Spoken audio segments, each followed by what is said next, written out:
Right, so here we go again, fix video, and here we go, it's a Switch Lite this time. So, backstory on this one is actually my nephew's Switch Lite. Don't know how the heck he's done that. I mean, look. Apparently it still works, but whether or not we're going to be able to fix that in place, because it looks like it's ripped one of the screws out. Right, so let's get on to the teardown. So for this, you're going to need two screwdrivers, one of which I know I have. I'll have to go get it. What we're going to need is Phillips, small Phillips, and a small tri-wing screwdriver.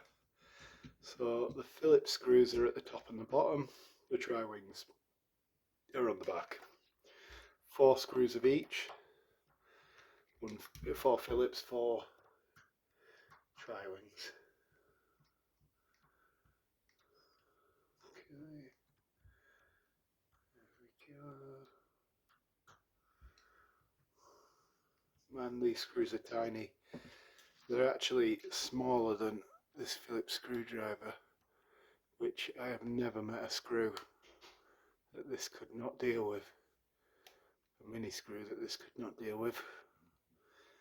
That's 2, and 2 around the charging port as well. Man, these are difficult to get out. I don't want to thread anything while doing this. So this is the first time I've actually dealt with a Switch Lite. Actually, first time I've ever dealt with a Switch, so might need in future to get a smaller screwdriver to deal with this, to deal with these. Right, okay, here we go with a tri-wing screw. I mean, I've done Joy-Cons and all that sort of thing. Yeah, this tri-wing screwdriver is perfectly sized for it. Not an issue at all. But yeah, might need a different Phillips screwdriver to get in there. Yeah, I've done Joy-Cons and that sort of thing, and you know, like the inside of the Switch Lite is much the same as the inside of the Switch, the inside of the Joy-Cons and all that sort of thing. So there's no issue there. It's just about tearing it down and then replacing the parts that need replacing. In this case, I'm going to replace both of the Joy-Cons. This is what these are for here. Hopefully these are new Joy-Cons and not some, you know, trash parts that I've had stored away for some reason. If not, then, you know, we'll just order the parts that we need to... oh wait, we should probably take the cards out.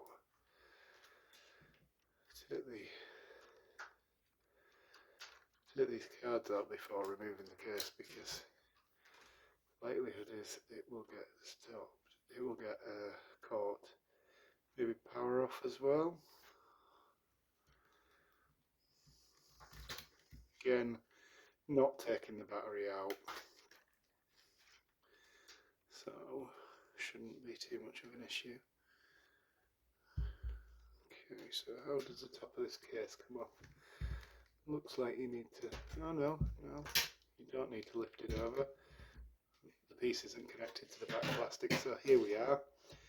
Right, let's have a look at what we've got here. Let's put those screws to the side so we don't scratch the screen any worse than it is. As I say, this belongs to my nephew. He's about 8 years old, and yeah, I mean, does an 8-year-old look after his Nintendo Switch? I do not think he does. Right, so again, we have screws keeping this RF shield, or whatever you call the shield, heatsink maybe, in place, and we'll have to take those out before proceeding. Let's see which Joy-Con it is. Is it the one that's connected to the rest of the board? I believe, yeah, it's the Joy-Con. The one that's heavily damaged is the Joy-Con that's connected to the rest of the board, so we need to strip the entire board. But you know, that's the way it goes with these things. So let's take the heat shield off first. heat shield, heat sink. You know, I'm not 100% on that. Oh man, these are tiny.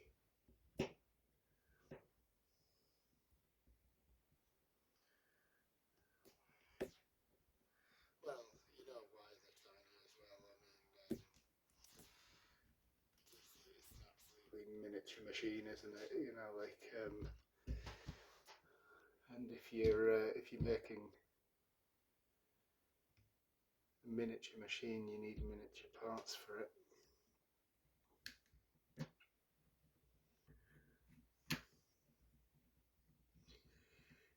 Right, so that's the second screw out.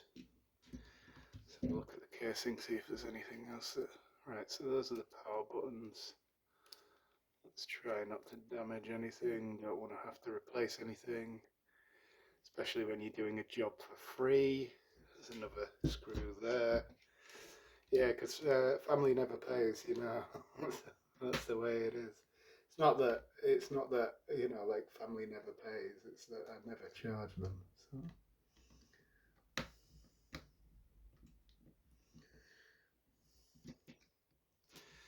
So if I asked them to, they probably would, but I'm not going to ask. Right, okay. So there's another one in the middle there. I could feel that well putting pressure on the plate. As well, how much pressure is too much pressure on a switch? Because obviously you got to put enough pressure on to undo the screws, but yeah, obviously do not want to damage these. So those screws are the same size. Wow, there's so many different types of screws. That one came from here. We're going to have to be careful about where we put these. So that one came from here, and that's a longer type of screw, so that will only go back in there. Right, let's try this then. Lift the, yes. So we've got the heat sink. Here's a heat sink plate because look, we've got this heat sink compound on here that disperses. That's quite wet still, so I'd say that can go back on. No need to add any heatsink compound to it. So yeah, that whole thing is a heat disperser, which is quite ingenious because when you've got a small thing like this and it's only got a tiny fan, you know, pumping the heat out, you know, you need to think of other ways to release the heat. Right, so where do we go next? So our goal in this is to take that board out. Okay, so we need to take everything out that comes around that board. So the speakers have to go. This board is separate from what I understand. This is a separate board for this side of the Joy-Con. But this side of the Joy-Con all goes in the same. So I'd say the speaker needs to come out next. Got to be careful because those cables on that speaker are tiny, absolutely minute. Okay, so once again, yeah, can't really put a lot of pressure down on that because wait, do I have to do that? No, that's keeping the speaker together. So there's this screw and this screw that are keeping the speaker down. So let's do that.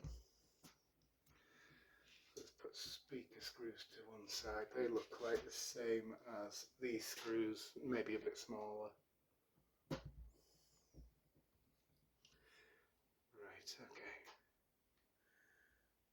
Was that a bigger screw? Okay, so that's a board screw. So it looks like anything that goes into the board is one of the longer golden screws. Right, will this come up now? Can we get this to come up? Right, maybe we need to lift that out of its connection. No, let's not break this. Okay, can we lift it out with our fingers? Let's give that a go. No. Right, well, if we can just take that speaker off with the board, it might be easier. Right, so that's probably the strap that's holding the Joy-Con down. Right. So let's try releasing the heatsink. next. I believe that would be the best course of action. So there's this couple of screws holding the fan in place here, here and here. And I don't think we'll have to do anything about the battery.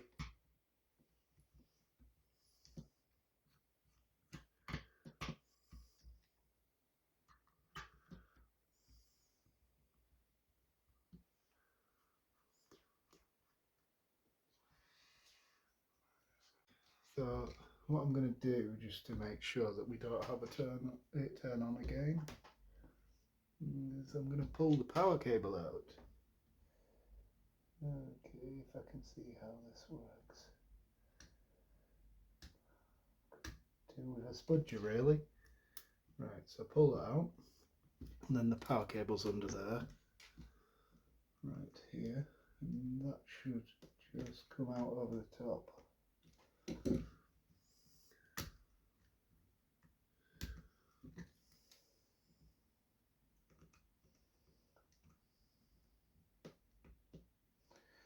Can we get something and adjust it? There we go. Right, so I've disconnected the battery now, so there'll be yeah, no power getting to it, which is probably the best if you're taking the heatsink off. Right, where's the fan plug in? Maybe okay,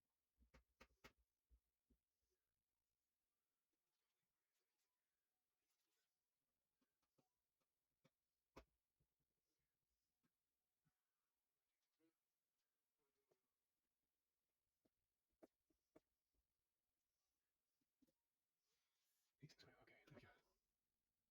Should I pull this up? There we go. Is there anything else in that bit needs to come off? Okay, that's fine.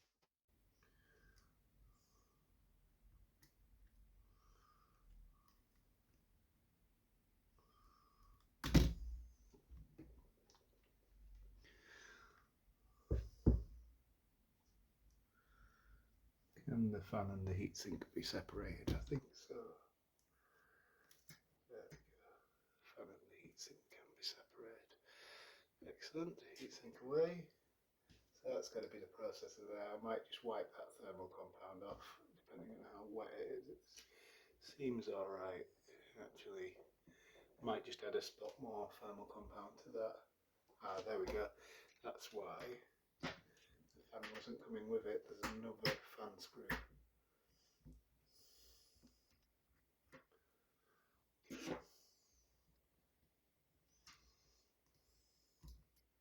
Okay. Now, just to be careful here, because there is a ribbon cable under the board. There we go. The fan's out. Right. So, let's see if I could lift that speaker out. But right, let's disconnect these wires here. Now these are the Wi-Fi antennas. So take those out. Like so. Away from the board. Right, now I think the next thing we should try to get off is the cartridge slot here. Right, let's just lift up the things that are holding the ribbon cables in place. Right, maybe 1, 2, 3, 4, 5, 6, 7 screws for the cartridge slot. Okay, fun.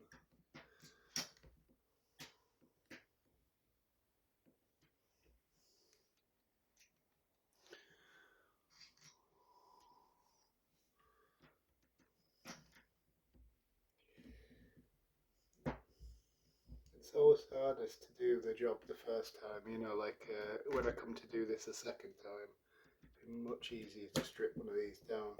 To be fair though, if I'm going to continue stripping down Switch Lites, I'm going to want just put these in there. These are cartridge slot screws.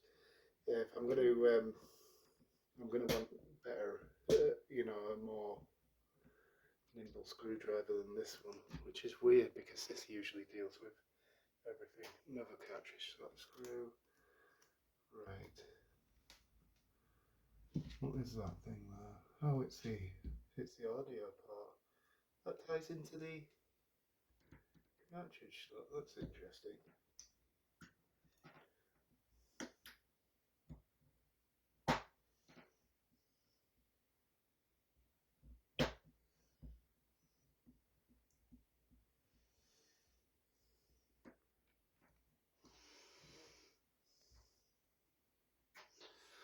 So these are now cartridge slot and audio port screws.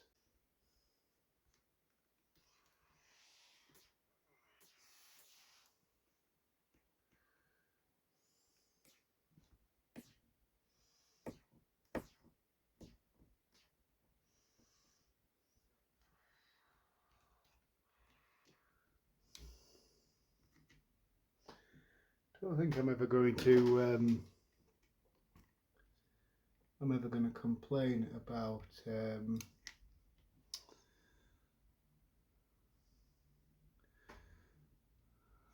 dealing with a NES ever again after this. This is fairly problematic, isn't it? There's a lot to these switches. Right, okay. Where have we got screws down to the board?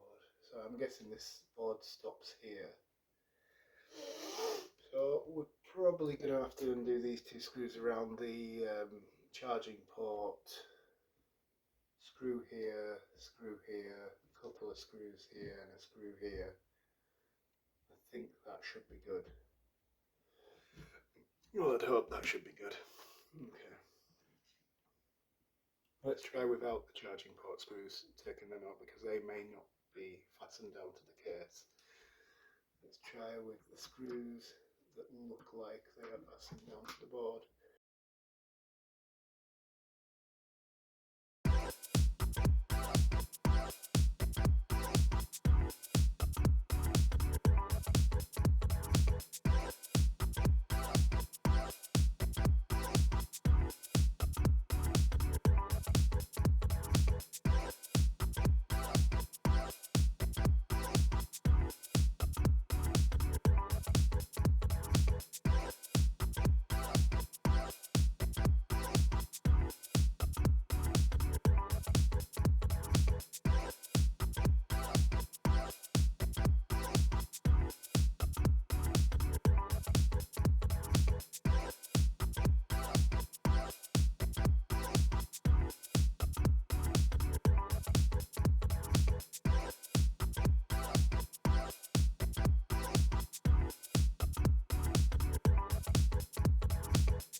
Probably going to be getting rid of that because it's really old.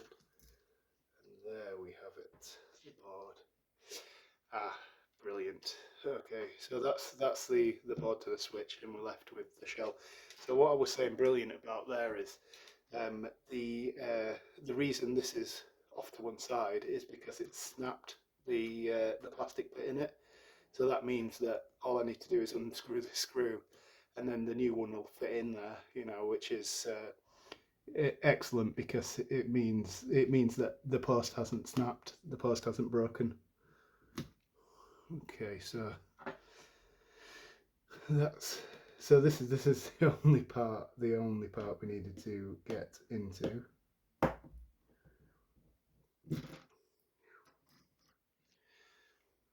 So what I'm going to do after we've replaced this, so look how short that is. Yeah, that's nice, isn't it? That's what you get when, you know, little kids play games consoles or own games consoles. Right, so this is the new thumbstick. We put that in. Hopefully this is oh yeah, they don't go. Oh, he's mangled the surround as well. got the dirt going straight, you've got to sort of get them to, yeah, there we go. Let's just take that bit of surround out. He's mangled the surround. Okay, there we go. Now those screws can go back in straight away.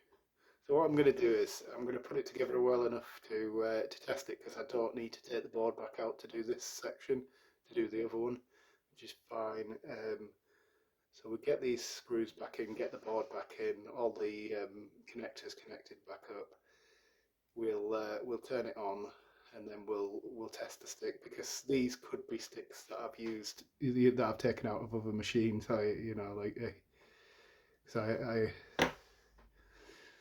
And they may have drift in them if that's the case. So yeah, we'll do that.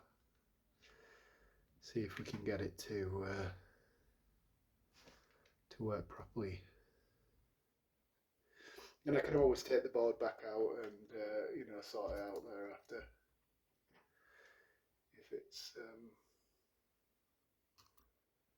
But this video will be posted a lot later than than it would have been if I have to order the parts. So.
Right, perfect. Okay, so we're back together enough to test now.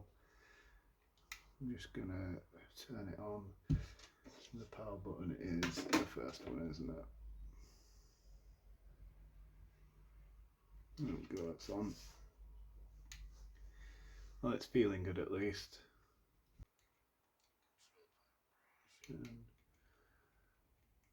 Controllers. Test input devices. No. Disconnect controllers. Touch sensor. Calibrate control stick. A. Is it talking about this one? Oh right, okay, I get how it works. Right, so you just go like that and then you can test this one. Yeah, look at that. Brilliant. Loving it. No drift whatsoever. So these must be new sticks then, because I did have some broken ones. Yeah, if you can see that, everything's looking nice on that. And there's no drift on that stick whatsoever. Brilliant. Okay. Now to do the other one. Now this one, you know, the other one is a lot easier. Don't want it to sleep, I want it to take that off. Yeah, there was probably no reason to do that. Right, so let's unhook all of these.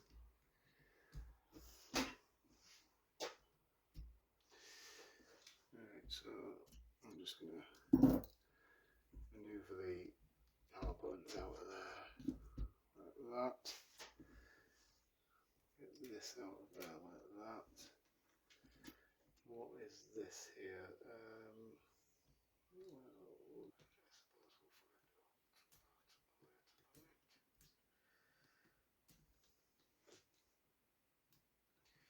Yeah, there are little tabs on the edge of these things.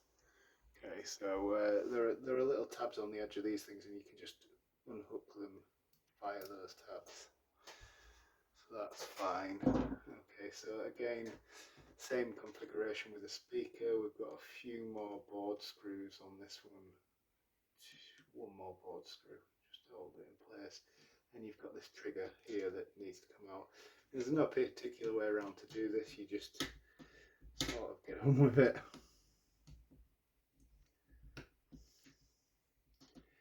All of those screws need to come out before we can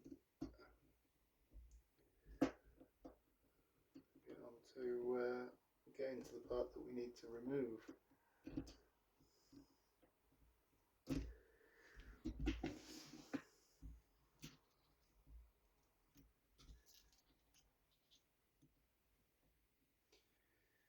Okay, so that wasn't the LCD. I see. That was the cable that goes to the to this Joy-Con, or whatever you call them in the what is it? The Switch Lite. Do you still call them Joy-Cons? Comment if you know, because I certainly don't. That's okay. Take these ones out next. I'm not going to disconnect the speakers just because those wires are fairly thin and I'd rather not risk damaging them.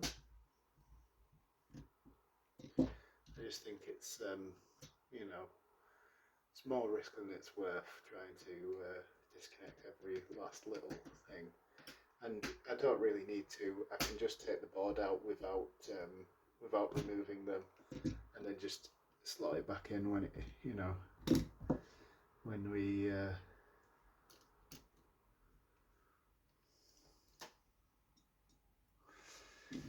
Yeah. So I wonder if my sister knows this is the first time I've taken apart a Switch Lite, and if she doesn't, I'm going to send her a link to this video so she can watch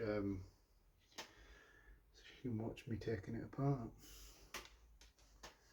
Right. Okay.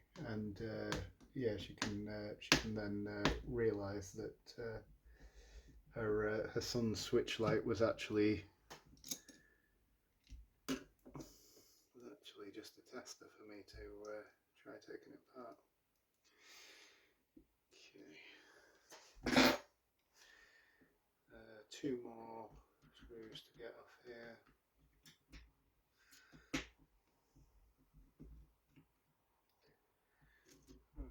So I'm guessing if that one was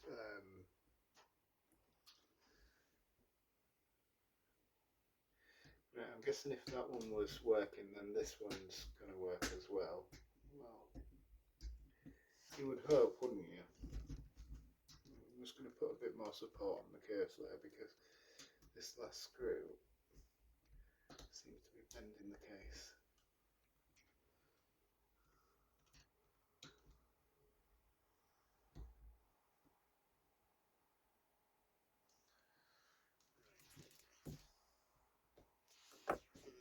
Yeah, another type of screw that goes through this thing, which is fun.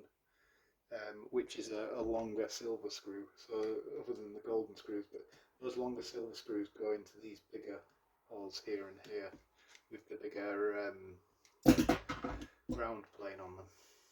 Would you call that ground plane? Possibly. Okay, and there we go. That's all there is to those buttons. A bit grimy, little kiddos. Oh, that came out of the speaker. That's fine though. We don't need it. Right. Okay. All right. So same process again. We just take this out here and here, remove that, and put a new one in.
Testing time. Nope, we had it then. Much harder to press the buttons when there's no buttony thing there. Right, let's test the Joy-Con. Down to the bottom, it seems okay. Controller and sensor. Where's the test? Calibrate control stick. Is that the wrong one I'm trying to calibrate? Maybe, I don't know. No, that's the right one.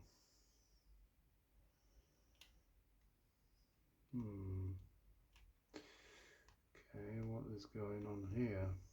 So when I move it over that side, there is no... Yeah, this must have been a dodgy one from before, because I can't move it that way at all. I can only move it up and down, and it's slightly off center as well. So yeah, about this. That must have been one I've taken out of an older, thingy. What I'm going to have to do is I'm going to have to get online and order a new Joy-Con. They're not expensive. They're about £2.50 each, to be fair. And I will then look to replace it. Same process again, but so I won't do all of that on video, but I'll come back and show you the results. So here we are a few days later on the Switch. I've just managed to get this to work properly. I had to take it all out and put a new ribbon inside the actual Joy stick, but here's for the test.